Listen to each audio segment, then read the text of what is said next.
throwing shots that necessarily score high. So regards from, a layman who doesn't really know the Thai world too well, what is the sort of hierarchy in the sense? Is it more kicks and clinch work is more priority in that sense? Is it more landing combinations, significant shots? Where's the general scoring sort of lean towards?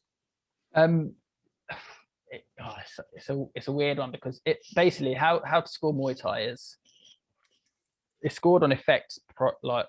Primarily, it's all about effect. So you can throw a body kick to me and it hits me, but it just taps me. It doesn't budge me.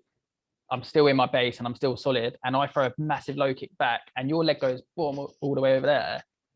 Like, your low kick beats my body kick. Whereas a lot of people actually kind of get mixed up with it. Like, people say this punching don't score in Thai boxing, and it does, but you just have to be effective with it. If I punch you and it just taps you and it doesn't really land on target and it maybe hits the gloves, but there's no real effect, yeah, don't score.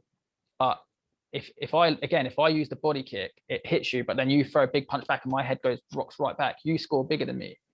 That's one aspect of it. And then the other aspects, which I think I've learned more so in the last few years, is controlling the fight. So you can fight on the back foot, but if you're getting pushed back, you're losing. But if you're taking the back step and then letting them walk into a kick, boom, and then you step off, you win. You're winning. Like, because at the same time you're controlling, but it actually shows effect because you're actually being effective with that control.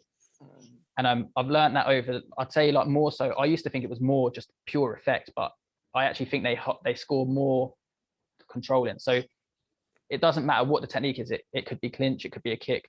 If you're controlling in the clinch, that scores more than you throwing like shitty kicks. Do you know what I mean? Or throwing a kick that doesn't really land too much. So yeah, it's a bit of a weird one, because I think people overcomplicate the Thai scoring. It's not actually that complicated.